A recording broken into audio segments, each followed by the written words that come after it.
नमस्कार साथियों, चैनल पर आपका स्वागत है। आज हम जसपाल जी की कहानी करवा का व्रत का पठन करेंगे। चलिए पठन शुरू करते हैं। कन्हैयालाल यानी के कहानी का मुख्य पात्र। कन्हैयालाल अपने दफ्तर के हमजोलियों और मित्रों से 2-3 वर्ष बड़ा ही था, परंतु ब्याह उसका उन लोगों के बाद हुआ। उसके बहुत अनुरोध करने पर भी साहब ने उसे ब्याह के लिए सप्ताह भर से अधिक छुट्टी न दी थी।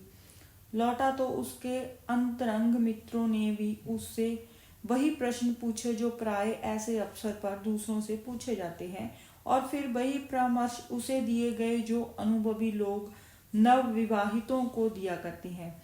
हेमराज को कन्हैयालाल समझदार मानता था। हेमराज ने समझाया, बहू को प्यार तो करना ही चाहिए, पर प्यार से उसे बिगाड़ देना या सिर चढ़ा लेना तो ठीक नहीं। औरत सरकश हो जाती है तो आदमी को उम्र भर जोरू का गुलाम ही बना रहना पड़ता है। उसकी जरूरतें पूरी करो, पर रखो अपने काबू में। मारपीट बुरी बात है, पर यह भी नहीं कि औरत को मर्द का डर ही ना रहे। डर उसे जरूर रहना चाहिए, मारे नहीं तो कम से कम गुर्रा तो जरूर दे। 3 बात उसकी मानो तो एक में ना भी कर दो। यह ना समझ ले कि जो चाहे कर या करा सकती है। उसे तुम्हारी खुशी नाराजगी की परवाह रहे। हमारे साहब जैसा हाल ना हो जाए। मैं तो देखकर हैरान हो गया। एम्पोरियम से कुछ ही चीजें लेने के लिए जा रहे थे तो घरवाली को पुकार कर पैसे लिए। बीवी ने कह दिया, कालीन इस महीने रहने दो, अगले महीने सही। तो भीगी बिल्ली की तरह बोले, अच्छा, मर्द को रुपया पैसा तो अपने पास रखना चाहिए, मालिक तो मर्द है।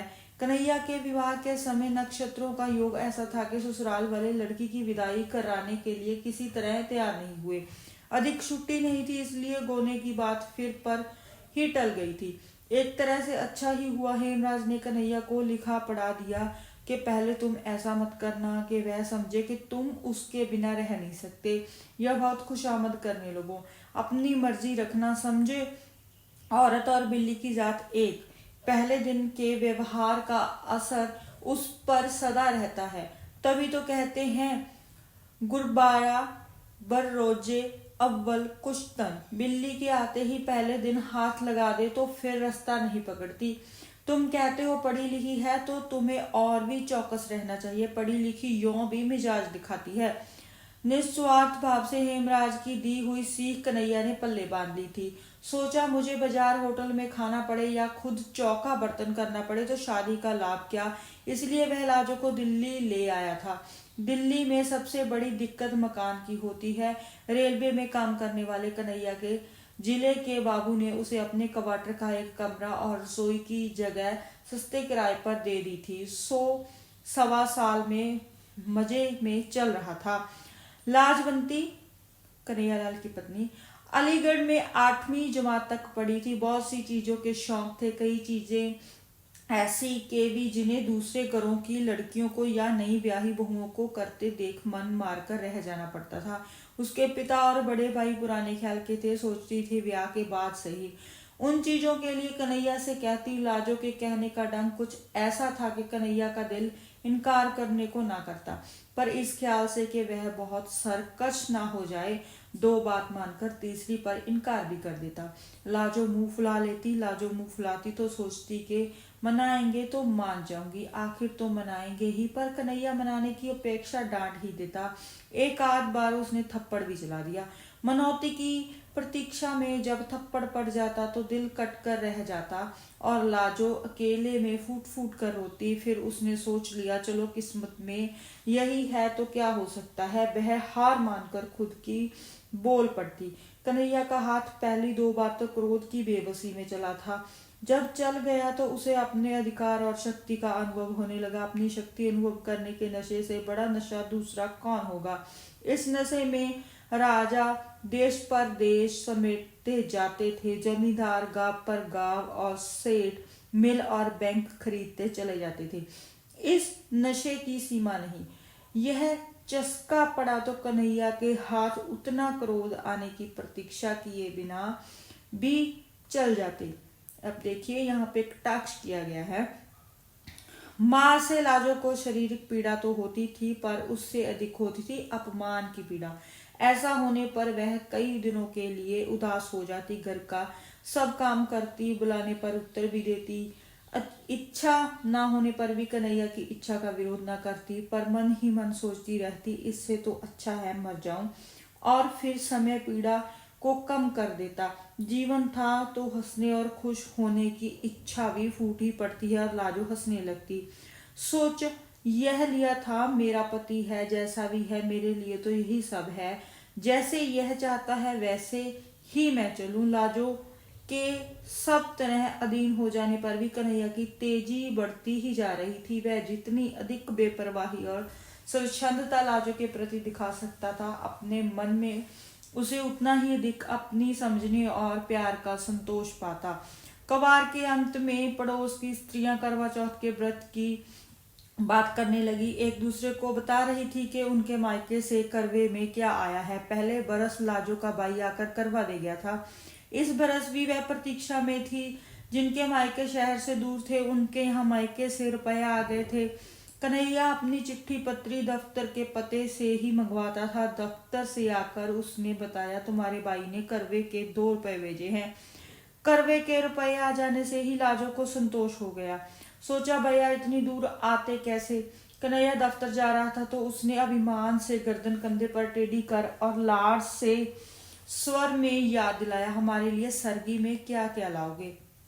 और लाजो ने ऐसे अवसर पर लाई जाने वाली चीजें याद दिला दी।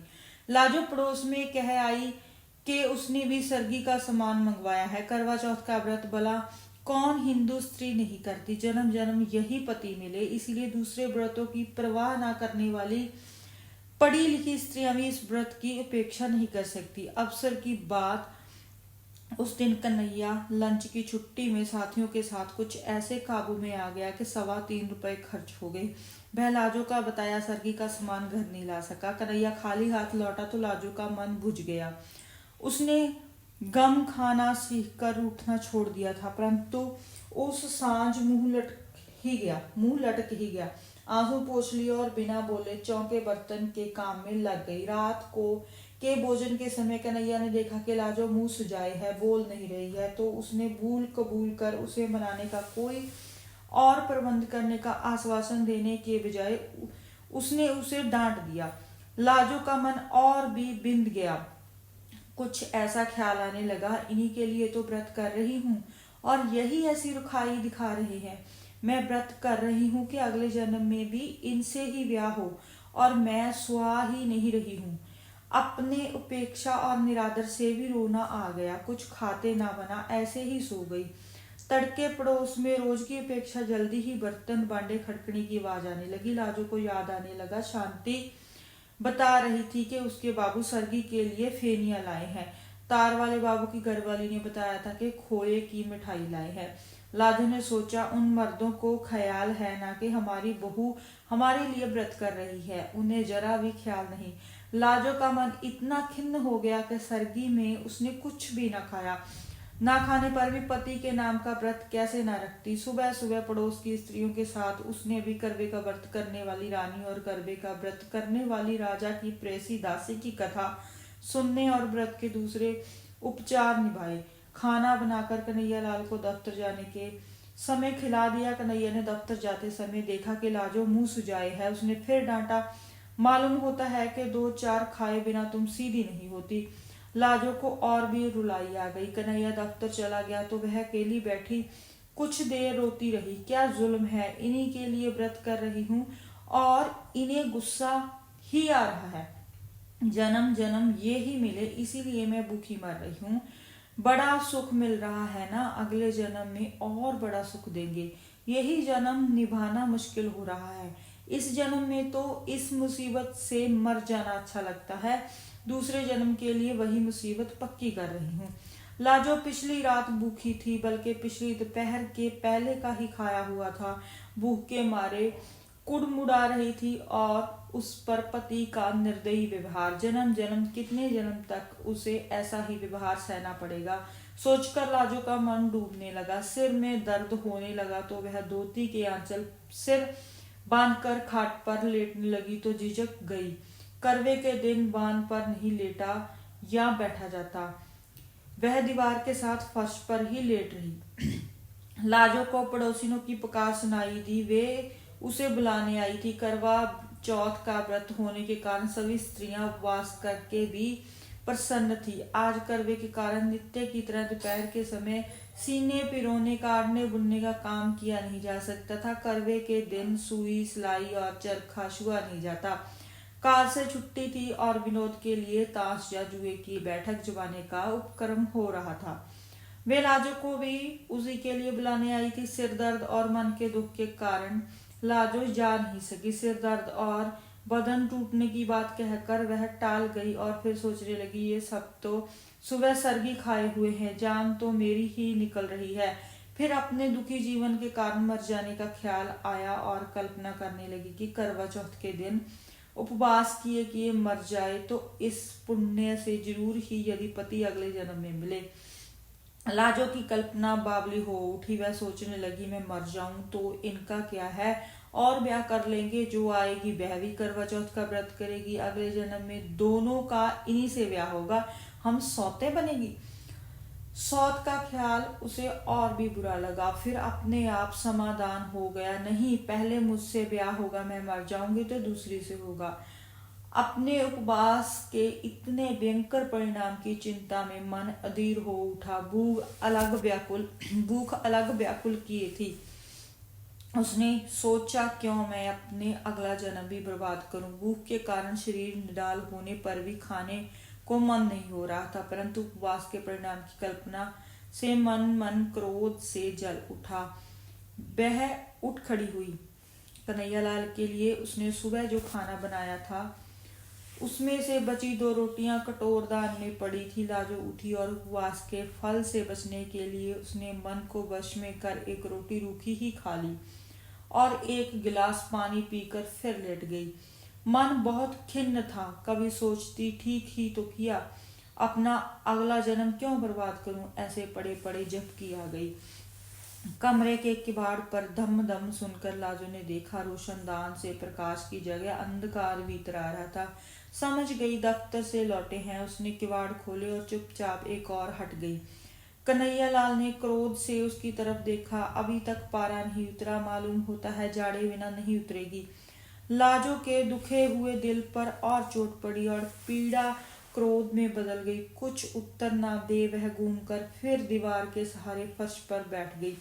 कन्हैयालाल का गुस्सा भी उगल पड़ा। वह अकड़ है, यह अकड़ है, आज तुझे ठीक कर ही दूं, उसने कहा और लाजो को वहां से पकड़कर खींच कर गिराते हुए 2 थप्पड़ पूरे हाथ के जोर से ताबड़तोड़ जड़ दिए और हाँफते हुए लात उठाकर कहा, और मिजाज दिखा, खड़ी हो सीधी। लाजो का क्रोध भी सीमा पार कर चुका था। खींची जाने पर भी फर्श से उठी नहीं और मार खाने के लिए तैयार हो उसने चिल्लाकर कहा, मार ले, जान से मार डाल, पीछा छूटे, आज ही तो मारेगा। मैंने कौन व्रत रखा है तेरे लिए जो जन्म जन्म मार खाऊंगी।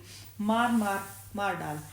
कन्हैयालाल का लात मारने के लिए उठा पाव अदर में ही रुक गया। लाजो का हाथ उसके हाथ से छूट गया। वह स्तब्ध रह गया। मुंह में आई गाली भी मुंह में ही रह गई।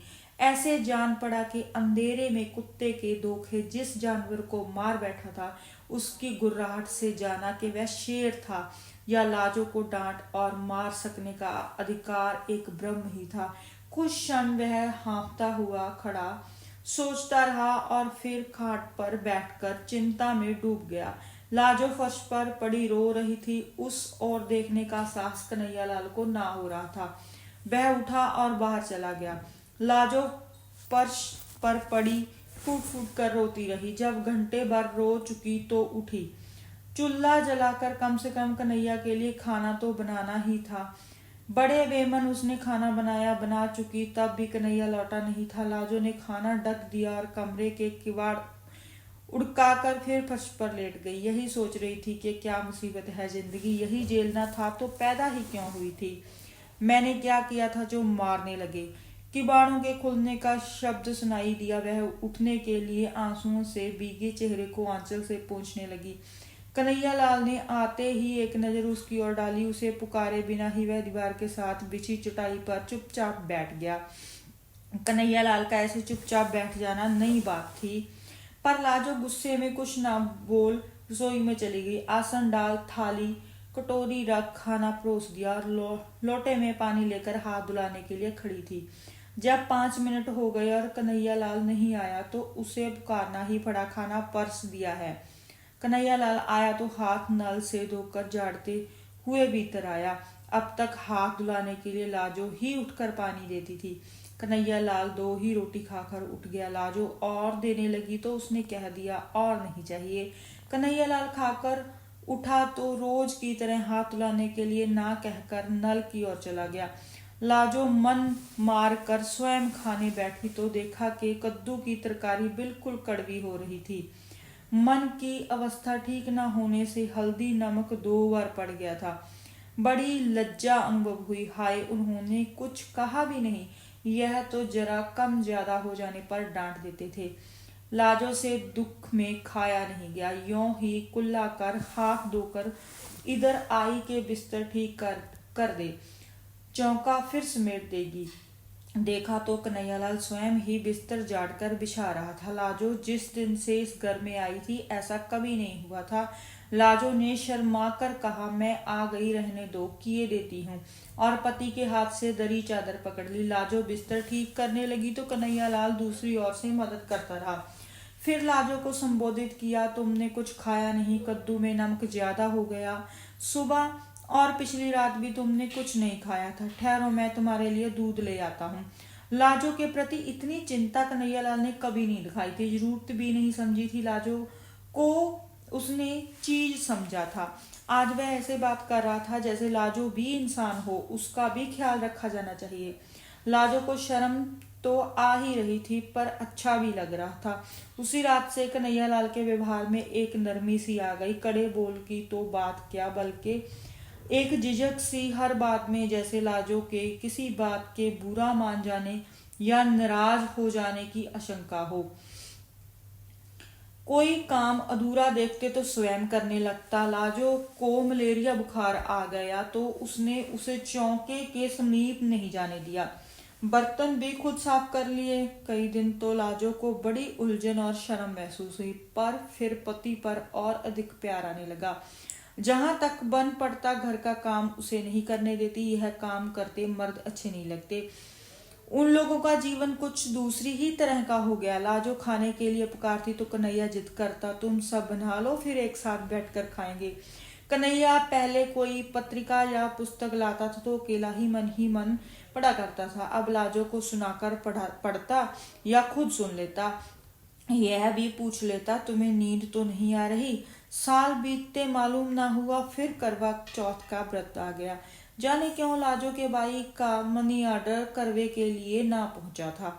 करवा चौथ के पहले दिन कन्हैयालाल दफ्तर जा रहा था। लाजो ने खिन्नता और लज्जा से कहा, भैया करवा भोजना शायद भूल गए।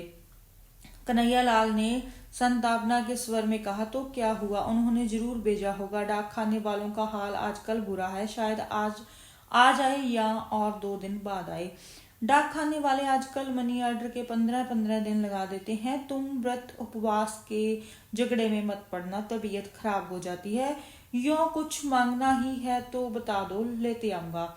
पर व्रत उपवास से होता क्या है, सब डकोसले हैं। वाह, यह कैसे हो सकता है? हम तो जरूर रखेंगे व्रत। भैया ने करवा नहीं भेजा ना सही, बात तो व्रत की है, करवे की थोड़ी है। लाजो ने बेपरवाही से कहा। संध्या समय कन्हैयालाल आया तो रुमाल में बंधी छोटी गांठ लाजो को थमाकर बोला, लो फेनी तो मैं ले आया हूँ, पर व्रत के झगड़े में नहीं पड़ना। लाजो ने मुस्कुराकर रुमाल लेकर अलमारी में रख दिया। अगले दिन लाजो ने समय पर खाना तैयार कर कन्हैया को रसोई से पुकारा, आओ खाना परस दिया है। कन्हैया ने जाकर देखा, खाना एक ही आदमी के लिए परोसा था, और तुम? उसने लाजो की ओर देखा, वाह, मेरा तो व्रत है, सुबह सरगी भी खा ली, तुम अभी सो ही रहे थे। लाजो ने मुस्कुराकर प्यार से बताया, यह बात तो हमारा भी व्रत रहा। आसन से उठते हुए कन्हैयालाल ने कहा। लाजो ने पति का हाथ पकड़कर रोकते हुए समझाया, क्या पागल हो? कहीं मर्द भी करवा चौथ का व्रत रखते हैं? तुमने सरगी कहाँ खाई? नहीं नहीं, यह कैसे हो सकता है? कन्हैया नहीं माना। तुम्हें अगले जन्म में मेरी जरूरत है तो क्या मुझे तुम्हारी नहीं है? या तुम भी व्रत ना रखो आज? लाजो पति की और कांतर आंखों से देखती हार मान गई। पति के उपासे दफ्तर जाने पर उसका हृदय गर्व से फूला नहीं समा रहा था। साथियों, अभी आप सुन रहे थे यशपाल जी की कहानी करवा का व्रत। आपको कहानी अच्छी लगी हो तो प्लीज़ वीडियो को लाइक और शेयर अवश्य करें। इस कहानी में आपको एक हमारे समाज पर, जो पुरुष प्रधान समाज है, उसकी सोच पर एक आपको कटाक्ष दिखेगा। आप ऐसे पात्रों को अपने आले दुआले में देख सकते हैं। चैनल को सब्सक्राइब कर दीजिएगा। धन्यवाद।